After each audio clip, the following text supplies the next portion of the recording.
আজকে নমস্কার দিয়ে শুরু করতে চাইছি না। প্রতিদিন তো যারা বর্ষিয়ার নেতা আছে তাদেরকে নমস্কার দিয়ে শুরু করতে হয়। এটা অবশ্য ডেমোক্রেসির একটা পার্ট। যেহেতু ভাতৃপ্রতিম, ওকে নমস্কার কি করবো, ওকে অভিনন্দন জানাবো নতুন বছরে। সৌরভ সাদরা বেশ সাদা একদম ধবধবে একটা টি শার্ট পরেছে, ভালোই লাগছে, খারাপ লাগছে না।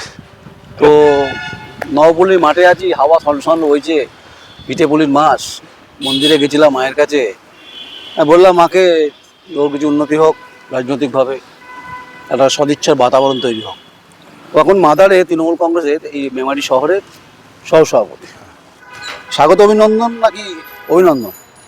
না, তুমি দীর্ঘদিনের সিনিয়র একজন সাংবাদিক এবং খুব অকপটে কথা বলো। আমাকে মানে তোমার স্নেহধন্য বলতে পারো, ভালো লাগে তোমাকে আমার খুব। অকপটে কথা বলার জন্য ভালো লাগে। আমি সাংবাদিক দুমদাম প্রশ্ন করবে, এটা খুব স্বাভাবিক ব্যাপার। আচ্ছা, আমি তুই বলি। হ্যাঁ, একদম। কারণ হচ্ছে তুমিটা ভালো লাগছে না। আর আমি তোকে বলি, তোকে তো এই তুমিটা প্রফেশনাল হয়ে যাচ্ছে। হ্যাঁ, তো সৌরভ, তোকে আমি মোটামুটি অনেক দিন ধরে 22-23 থেকে চিনি, ঠিক আছে? যাস না, এই রুক্ষ মাটিতে উর্বর এই রাজনৈতিকভাবে বামপন্থীদের এক সময় ভিয়েতনাম ছিল। এটা সেই ভিয়েতনামের ভিড় নড়ি দিয়েছিস তোরা 11 সালে, অ্যান্টি ইনকামবেন্সির হাওয়া, দুর্নীতির পরিপ্রেক্ষিতে, কুমার পরিবারের রাজত্বের পরিপ্রেক্ষিতে। আচ্ছা, তারপরে 11 যখন ক্ষমতা এলি তোরা, মানে দায়িত্ব দায়বদ্ধতা বাড়লো, কিন্তু তার সঙ্গে সঙ্গে পরাকাষ্ঠা ব্যাধিতে আক্রান্ত হলো তৃণমূল কংগ্রেস বিভিন্ন দুর্নীতির ক্ষেত্রে। তো সৌরভ সাদরা তো যতটুকু আমি জানি, ও তো আবার নচিকেতার ফ্যান, আবার মানে গায়ক নচিকেতার ফ্যান। আবার তার ভাষাতেই যে উত্তর, যে যার যেভাবে পরাকাষ্ঠা ব্যাধিতে আক্রান্ত হয়েছে মেমারি, এটাকে সারাবার মেডিসিন কি নচিকেতার গানের লাইন দিয়ে? না, এটা নচিকেতার গানের লাইন দিয়ে আমি বলবো না। অ্যাকচুয়ালি দল ক্ষমতায় এসেছে 2011-এ অল ওভার স্টেটে, পশ্চিমবাংলার মমতা বন্দ্যোপাধ্যায়ের নেতৃত্বে 11-এ। কিন্তু আমরা মমতা বন্দ্যোপাধ্যায়ের নেতৃত্বে 2010 সালে মেমারি পৌরসভা 16-0 করেছি। এবং এই মেমারির মধ্যে কঠিন মাটিতে 2010, তার আগে 2009 আমরা মেমারি কলেজে জিতেছি এবং গণতান্ত্রিক পদ্ধতিতে ভোটে। তার আগে ভোট হতো না, এসব ভোট করতে দিত না। তো তার পরবর্তীতে আস্তে আস্তে দলে এতগুলো বছর ক্ষমতায় দল, তারপর দল আরো বৃহৎ আকার ধারণ করেছে। দলের প্রত্যেক স্তরে অনেক রকমের ভালো মন্দ সব রকমের মানুষই এসেছে। এবার দলকে কিছু কিছু জায়গায় যেগুলো দুর্নীতি হয়েছে বা হচ্ছে, সেগুলোকে দলও নজরে রাখছে। তার ব্যবস্থা নিশ্চিত করে দল করবে আগামীতে। আচ্ছা, আমি 2011 থেকে 2025, অনেকটা 14 বছর হয়ে গেল। 14 বছর থেকে মানে রামচন্দ্রের বনবাসের মতো হয়ে গেল। রামচন্দ্রের বনবাস, রাম সীতা ও লক্ষ্মণ তো কাটায় ভরা ছিল। আমি আর সেই বনবাসের কথা বলতে চাইছি না। আমি বলছি যে সাম্প্রতিক আমি গোটা শহরটা ঘুরছিলাম, নবপল্লীর মাঠ থেকে শুরু করে গোটাটা ঘুরছিলাম, রাস্তা পাশা খুঁড়েছে। আমি ভাবলাম যে হয়তো প্রত্নতান্ত্রিক কিছু মূর্তি হয়তো পাওয়া যেতে পারে, কারণ দামোদর নদের পারে হয়তো রাস্তা খুললে হয়তো মাটির তলা অনেক বিষ্ণু মূর্তি, অমুক মূর্তি পাওয়া যেতে পারে। এই খুঁড়ছে, রাস্তাটা খুঁড়েছে কি জন্য? না, এটা অ্যাকচুয়ালি জল প্রকল্পের কাজও চমক পেয়েছে, যার জন্য গোটা মেমারি যাতে জল সাপ্লাইটা ঠিকঠাক হয়, একবারে টোটালটা করা হচ্ছে। এবং এইটা কমপ্লিট হওয়ার পর তারপর আবার নতুন করে রাস্তাটা কাজ হবে। ও, তার মানে প্রত্নতান্ত্রিক কোনো মূর্তি পাওয়া যাবে না? না, ওটা পাওয়া যাবে না। এরকম ব্যাপার নয় যে বাবরি মসজিদ ভেঙে তলা থেকে রাম মন্দির বেরোবে। আচ্ছা, কিন্তু সৌরভ, এখানে মানুষরা কিছুটা গ্রাম শহর কিছুটা, প্রচুর মানুষ দেখছি যে হোঁচটকে পড়ে যাচ্ছে। মানে বল না, শুকনো আচার যাকে বলে, শুকনো আচার, টোটো ঢুকে পড়ছে, সাইকেল ঢুকে পড়ছে। তো কি করছে কি পৌরসভা, এখানে কাজ কি, কবে হবে? এগুলো হবে, সময় লাগবে একটু, যেহেতু প্রজেক্টটা বড় প্রজেক্ট এবং গোটা মেমারির অলিতে গলিতে সমস্ত জায়গাতেই পাইপলাইনের কাজটা চলছে। এখন হয়তো মানুষ একটু ভুক্তভোগী হচ্ছে, তার জন্য আমরাও ক্ষমা প্রার্থী। কিন্তু এই যে বাড়ি বাড়ি একবারে জলের পরিষেবাটা এবং উন্নত মানের পরিষেবা, জলটা আসবে কোথা থেকে? জলের ট্যাঙ্ক হয়েছে তো নতুন, মানে জলটা রিজার্ভার করতে হবে? রিজার্ভার ট্যাঙ্ক আছে। আচ্ছা, মানে সোর্স কি, মানে কোন নদী থেকে আসবে? মানে কোন নদী থেকে আসবে না ডাইরেক্ট? না, ডাইরেক্ট। যেমন আমাদের বর্ধমানে খোরাখুরি হয়েছে, ও দামোদরে ঈদুলপুর থেকে আনা হয় বলছে। তো কবে খুঁড়েছেন, কলের ট্যাপ লাগিয়ে দিয়েছে, কিন্তু জল এখন আসেনি, পরে আসবে। না, জল আসবে। আমরা বলি ঢপের চপ দিচ্ছেন না তো? ঢপের চপ নয়, মানে লোকজন বলছে ঢপের চপ নয় তো। মেমারি মিউনিসিপালিটিতে তৃণমূল কংগ্রেস ক্ষমতায় আসার পরই বিনামূল্যে জল হয়েছে। নাহলে মেমারি মানুষকে সিপিএম থাকাকালীন 50 টাকা করে মাসে জল কর দিতে হতো। এখন সেটা নেই। না, নেই, বিনা পয়সায়, এবং প্রত্যেকটা বাড়িতে জল আছে। এই যে কিছু সাইকেলের দোকানে দেখছিলাম কাজ হচ্ছে, বলছে দাদা প্রচুর টোটো চালাচ্ছি, জানো গো, ইনকাম পাতি বেড়েছে, কারণ প্রতিদিন হুচটকে পড়ছে, আর এই শুকনো কাঁচার খাচ্ছে। তা ওরা বলছে ঢপের চপ, কোনো ঢপের চপটা কি, আমি সৌরভ কেজি সৌরভ এরা বলছে সত্যি টোটো ভেঙে গেলে তো যারা বাগায় তাদের ইনকাম হয়ে যাবে, আর বলছে ঢপের চপ, সত্যি ঢপের চপ না? মমতা বন্দ্যোপাধ্যায় রাজনৈতিক লড়াই সংগ্রাম তুমি দেখেছো, এবং অ্যাজ এ অ্যাডমিনিস্ট্রেটর সেখানেও তুমি দেখেছো। মমতা বন্দ্যোপাধ্যায় এরকম 15 লাখ টাকার গল্প শোনায় না। মমতা বন্দ্যোপাধ্যায় যেটা বলেন তিনি সেটা করেন, এবং বাংলার মানুষ কিন্তু তার প্রতি আস্থাশীল, সেটা বিভিন্ন ভোটে প্রমাণিত, সেটা প্রত্যেকেই তুই দেখেছে। চেপে খেলছিস কেন? ছেড়ে খেল না, না তুই তো চেপে খেলছিস। না, না, চেপে না। হ্যাঁ এখন প্রকল্পের কাজ চলছে, হ্যাঁ। টোটোর সংখ্যা এটা অস্বীকার করার জায়গা নেই, মেমারিতে বেড়েছে। এবং তার থেকেও বড় কথা হচ্ছে মেমারির শহরটা খুব ছোট, হুম শহরটা ছোট, 16টা ওয়ার্ড। এবার আরো আশেপাশে যে গ্রাম থেকে যে টোটোগুলো আসছে না, হুম। আমি যেটা মনে করেছি সেই টোটোগুলো বিভিন্ন জায়গায় দাঁড়িয়ে যাচ্ছে। হুম। এটার ফলে একটা এই অপরিস্থিতিটা তৈরি হচ্ছে। তা নাহলে একটা সিস্টেমে যদি আনা যায় তাহলে সেটা অনেক ভালো হবে, বেটার হবে। রুটি কাপড়া মাখানের প্রশ্নে একটু সাবজেক্ট অন্য জায়গাতে যাই, আসবো অন্য তারপর আবার এই খোরাখড়ি দিয়ে আসবো আবার। রুটি কাপড়া মাখান আমরা মুভি দেখেছি, মানে খোঁড়াখুঁড়িটা ছাড়বে না তো। না খোরাখড়িটা তো আছি। হ্যাঁ। যে রুটি কাপড়া মাখান বোধহয় একটা ভালো মুভি টুভি হয়েছিল বোধহয়, হ্যাঁ। দেখেছিস মুভিটা? না। বোধহয় মনোজ কুমার ছিল বোধহয়। না। এই 78-79 বছর ভারতবর্ষের স্বাধীনতার প্রত্যেকটি পলিটিক্যাল পার্টি হিটারে গরমে রুটি সেকে হুম।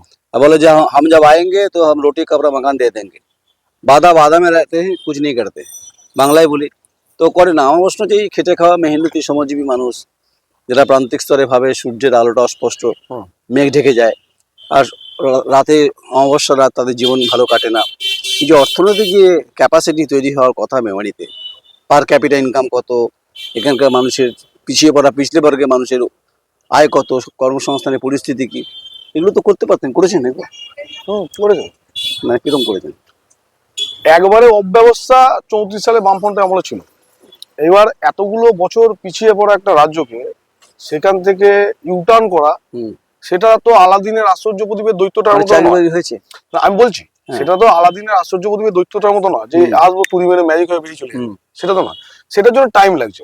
টাইম কতদিন লাগছে, time কতদিন টাইমটা লাগছে? বলি টাইমটা লাগছে বলেই কিন্তু আজকে কন্যাশ্রীর মতো প্রকল্প, রূপশ্রীর মতো প্রকল্প। না, মা যদি শিক্ষিত না হয় ছেলে শিক্ষিত হবে না। হুম। একটা জেনারেশন পুরো নষ্ট হয়ে গেছে অশিক্ষা কুশিক্ষায়। পাড়ায় পাড়ায় চোলাই মদের ঠেক হয়েছে, পাড়ায় পাড়ায় কান্ট্রি ঠেক হয়েছে, অঘোষিত ভাবে বামপন্থী নেতারা চালিয়ে গেছেন।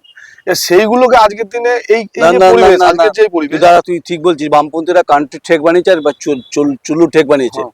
গোটা মেমারি শহরে গলিতে গলিতে কাউন্টার আর চুল্লু ঠেক আছে এখানে। না, চুল্লু আর হচ্ছে রে চুল্লু উঠে গেছে। ইললিগাল নেই, আর হচ্ছে যে দফায় দফায় এক হাত অন্তত মদের দোকান, ইললিগাল নেই, মদের দোকান আছে। ইললিগাল নেই, লিগ্যাল প্রসেসে আছে। কেউ যদি লিগ্যাল প্রসেসে বিজনেস করে সেটা তো বিজনেস। হ্যাঁ, কিন্তু এত কেউ মদের যদি দোকান, লিগ্যাল প্রসেসে করে তার তো টার্মস কন্ডিশন আছে, কোথায় কত দূরে মদের দোকান হতে পারে না হতে পারে, সেটা তো যে ডিপার্টমেন্ট আছে এক্সাইজ ডিপার্টমেন্ট তারা বলতে পারবে। হুম।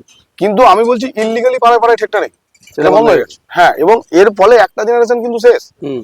আজকে কিন্তু নতুন করে ডাক্তার তৈরি করতে হচ্ছে, সেই ডাক্তারকে হসপিটালে বসাতে হচ্ছে, নতুন করে একটা প্রজন্মকে আবার ভাবাতে হচ্ছে, সেই প্রজন্মকে ভাবতে গিয়ে মাকে শিক্ষিত করতে হচ্ছে, তবে গিয়ে ছেলে শিক্ষিত হবে, বাচ্চা শিক্ষিত হবে।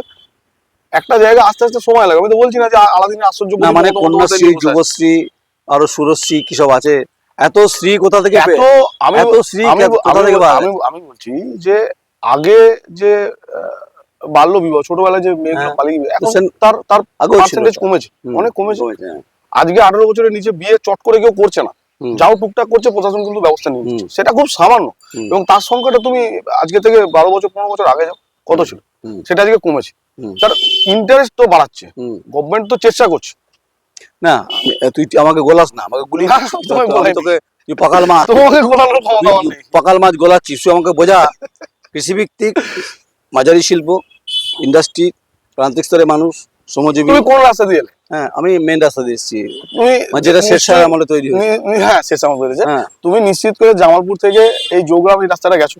হ্যাঁ, প্রচুর বালির গাড়ি, চোখে ধুলো বালি। প্রচুর বালির গাড়িটা তুমি দেখেছো। হ্যাঁ। এই ধুলো পড়ার ফলে তুমি ছোট ছোট যে স্মল স্কেল ইন্ডাস্ট্রি যেগুলো হচ্ছে হ্যাঁ। সেগুলো, এইটা কিন্তু আমি কদিন আগে গেছিলাম, যাচ্ছিলাম রাস্তা দিয়ে, কলকাতাতেই যাচ্ছিলাম, তো আমি একজনকে বলতে বলতে গেলাম এই যে ছোট ছোট ইন্ডাস্ট্রি গুলো হচ্ছে, এটা কি এগুলো এগুলো কি সেখানে কর্মসংস্থান হচ্ছে না? ছোট যে ইন্ডাস্ট্রি গুলো হচ্ছে সেখানে কি কর্মসংস্থান হচ্ছে না?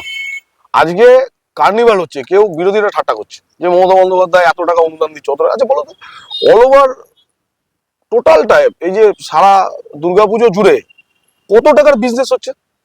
সেন্ট্রাল গভর্নমেন্ট এখানে বিজেপি নেতারা লাফালাফি করছে, সেন্ট্রাল গভর্নমেন্ট জিএসটি নিচ্ছে না, ট্যাক্স নিচ্ছে না, তার ভাগ নিচ্ছে না, যে জিলাপি বেচছে, যে ময়দা কিনছে তার ট্যাক্স নিচ্ছে না, এখানে বিরোধিতা আর মালটা পালা টেনে নিচ্ছে।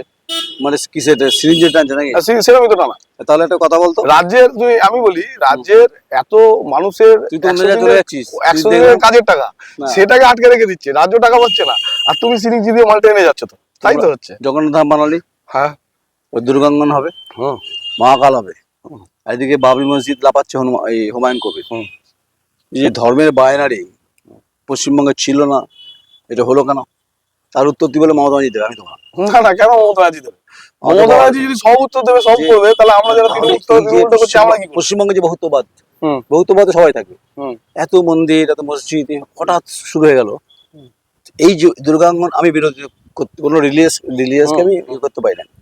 দুর্গাঙ্গন করা বা বাবরি মসজিদ করা, এটা না করে যদি আমার পারসেপশন বলছি, বিপুল সংখ্যক মানুষের একটা কিন্তু কর্মসংস্থান হতে পারতো, এটা ওই টাকাতে ছোট ছোট শিল্প হতো। ওটা কি কর্মসংস্থান হচ্ছে? কিসে কর্মসংস্থান করে কমে খাওয়া? না, বিজনেসটা কর্মসংস্থান নয়, চেটে ব্রাশ করে দেবো। না ব্যবসা, আমি যে ব্যবসা করছি তাহলে আমি বেকার। ও তাহলে মানে কি ব্যবসা?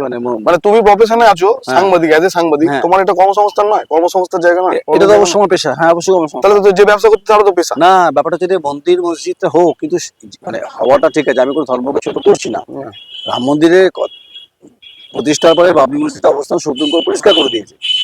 আমি বলছি যে হঠাৎ করে গোটা বিষয় শিল্পের জায়গা নিয়ে যাচ্ছি, একটা মানুষ একটা রিয়াকশন। না না, হঠাৎ করে আমি বলছি না। রাম মন্দির হয়েছে, তার প্যারালাল কিন্তু বাবরি মসজিদ করতে যাচ্ছে কেউ, কিছু ভাবছে, সেটা আলাদা বিষয়। আমি বলছি মা দুর্গা আমাদের বাঙালির রন্ধ্রে রন্ধ্রে আছে।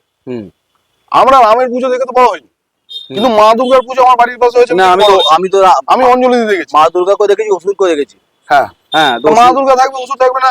অসুর বধ করার জন্যই তো মা দুর্গা। হ্যাঁ, আচ্ছা শোন না, আমি ওদিকে যাবো না, দুর্গাঙ্গন হয়ে গেল, আমাকে একটু বলতো সেটা হচ্ছে এই যে এখানকার যে প্রশাসনে যারা দায়িত্ব কর্তা মুন্ডারা আছে, মেমারি বাস স্ট্যান্ডের তাকানো যাচ্ছে দেখো, কেন? মানে এত নোংরা আবর্জনায় ভর্তি, রাস্তাঘাটের অপরিষ্কার পরিচ্ছন্ন যা দেখছি। কিন্তু মেমারি বাস স্ট্যান্ড আমি বলবো, জানি না বর্ধমানে যে কটা বাস স্ট্যান্ড আছে তার মধ্যে থেকে সব থেকে মানে বেস্ট পরিষ্কার পরিচ্ছন্ন, দুর্দান্ত পরিষ্কার পরিচ্ছন্ন মেমারি বাস স্ট্যান্ড। এটা কিন্তু সত্যি কথা। মানে মাটি খোঁড়া থেকে শুরু করে বাস স্ট্যান্ড পর্যন্ত পরিষ্কার পরিচ্ছন্ন। না, মাটি খোঁড়াটা তো একটা প্রকল্পের কাজ চলছে, সেটা তো কিছু করার নেই। তুমি বাড়ি করলে তার ভিত তো খুঁড়তেই হবে। সেটা ঠিক, রাস্তায় রাস্তায় যদি বাড়ি করি তাহলে মুশকিল আছে না। আচ্ছা, যাই হোক, এই যে কোঙার পরিবারের রাজ, আমি তো অন্য জায়গায় যাই, বামপন্থীদের কথা যাই, এক সময় শুরু করলাম ভিয়েতনাম দিয়ে। এই তখন মানে হরেকৃষ্ণ নাম শুনেছি, দেখি শুনি, আমিও দেখিনি, নাম শুনি। আমি বিনয় দাকে পেয়েছি, সেটা রবীন্দ্রনাথ ঠাকুরের নাম দেখিনি, আমি কিন্তু বিনয় কুমারকে পেয়েছি, অনুপ্রাণিত তাদের দ্বারা। হ্যাঁ, কিন্তু আমি বিনয় কুমার হরেকৃষ্ণ কুমারের কথা বলি, আমি রবীন্দ্রনাথ ঠাকুর, স্বামী বিবেকানন্দ। একদমই তাই, আমি তো বঙ্কিমদা বলিনি। আমরা বলবো না তো, আমাদের কালচার ওটা আসবে না তো। আমি বলছি যে হরেকৃষ্ণ কুমারের মাটি, যে মাটিতে ভূমি সংস্কার আন্দোলনের বিরাট বড় একটা ভূমিকা, ৭৭-এ ক্ষমতা আসার পরিপ্রেক্ষিতে, তার আগে যুক্তফ্রন্টের মন্ত্রী। আমি বিনয় কুমারকে দেখেছি, অ্যাজ এ লিডার পেয়েছি, মহারানী কুমারকে পেয়েছি, অনেকে পেয়েছি। যে বামপন্থীদের যে আগ্রাসী মনোভাব যেটা ছিল, সেটা কোঙার পরিবারের মধ্যে সীমাবদ্ধ ছিল।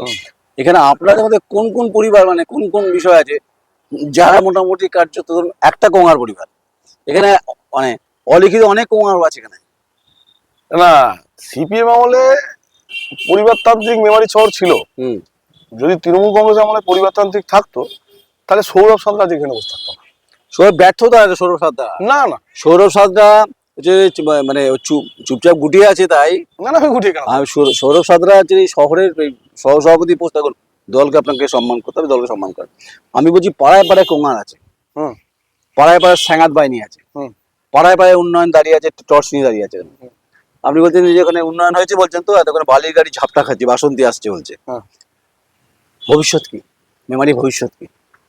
না, মেমারির ভবিষ্যৎ বলতে আমি বলি, মেমারি প্রপার মেমারি টাউনে কোথাও বালি নেই, কোথাও কয়লা নেই, কোথাও পাথর নেই, প্রপার মেমারি টাউন। মেমারির মানুষ বামপন্থী আমল থেকে আমি রাজনীতি করছি, ওই সময়ও দেখেছি, আজও দেখছি একটা জিনিস, খুব খুব শান্তিপ্রিয় এলাকা, প্রচন্ড শান্তিপ্রিয়। মেমারির মানুষ মানে শান্তিতে থাকবো, বাঁচবো, নিজের কাজ করবো, এতে হ্যাপি। এবং তৃণমূল যে অত্যাচারটা বামফ্রন্টের সময় হয়েছে মেমারি শহরে, মানে মেমারি শহরের মানুষ কিন্তু ততটাও পরিবর্তনশীল মানসিকতার মধ্যে দিয়ে সেদিন যেতেন না যদি এই অত্যাচারটা প্রকাশ্যে চলে আসতো।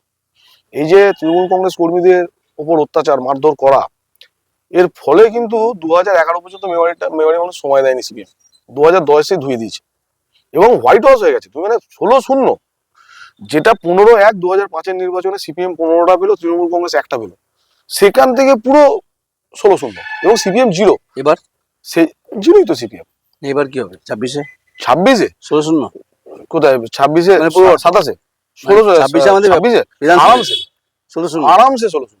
কারণ তৃণমূল কংগ্রেসের হাতে মমতা বন্দ্যোপাধ্যায়ের একদিকে উন্নয়নটা আছে, বাংলা সুরক্ষিত। বাংলা সুরক্ষিত, হ্যাঁ, 100% সুরক্ষিত। কিন্তু বিরোধীরা বলছে সুরক্ষিত না। পাশাপাশি রাজ্যগুলো বিজেপিকে দেখো না। আবার চলে গেলে ভারত ভবনে। না না, ভারত ভ্রমণ তো আমি করবো। যারা এখানে একরকম কথা বলছে, হ্যাঁ, এখানে লক্ষ্মী ভান্ডারের বিরোধিতা করছে কখন কোনো নেতা বিজেপি, আবার সেই আবার বলছে আমরা ক্ষমতা এলে 3000 করতাম। মানে কি চায়? কন্যাশ্রী প্রকল্পটা থাকবে না বন্ধ হয়ে যাবে? বিজেপি কোনো লিডারকে জিজ্ঞেস করতে হবে যে তোমরা এলে কি করবে, রাখবে না ছেড়ে দেবে? জি।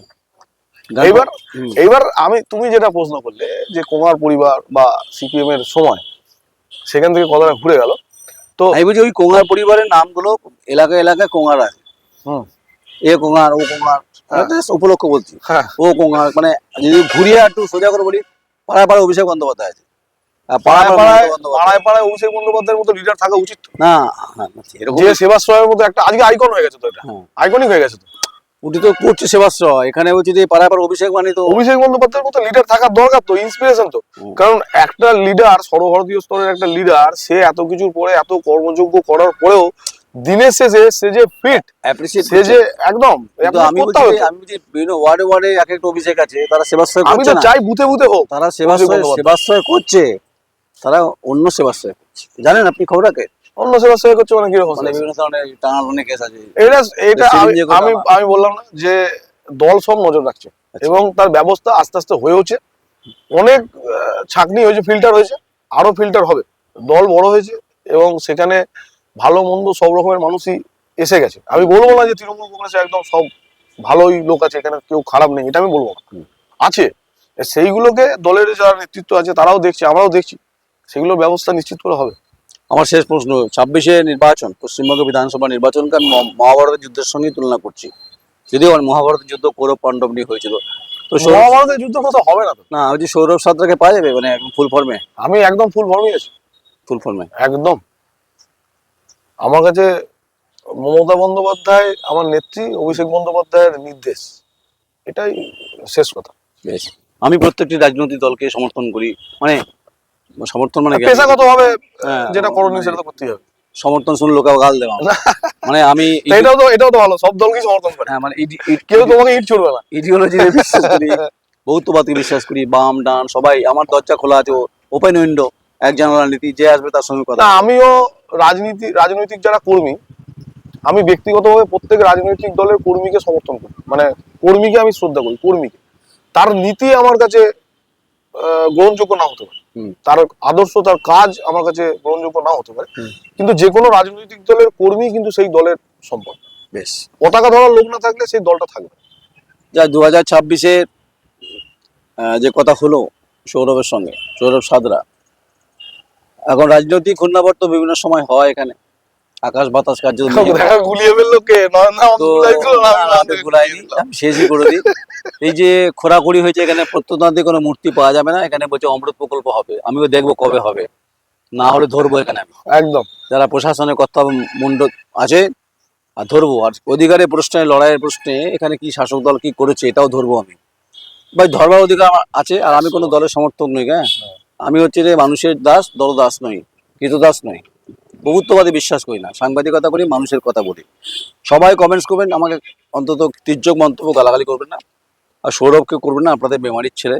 সৌরভ আমার ছোট ভাইয়ের মতো, ওর আরো উন্নতি হোক, শ্রীবৃদ্ধি হোক, আমি চাইবো। সঙ্গে থাকুন, দেখতে থাকুন। আমি নয়ন রায়, আমার চিত্র সাংবাদিক সৌরভ শেঠ, আমি মতো নামটাও ভুলে যাই তো, ষোলোটা মেমারি। নমস্কার।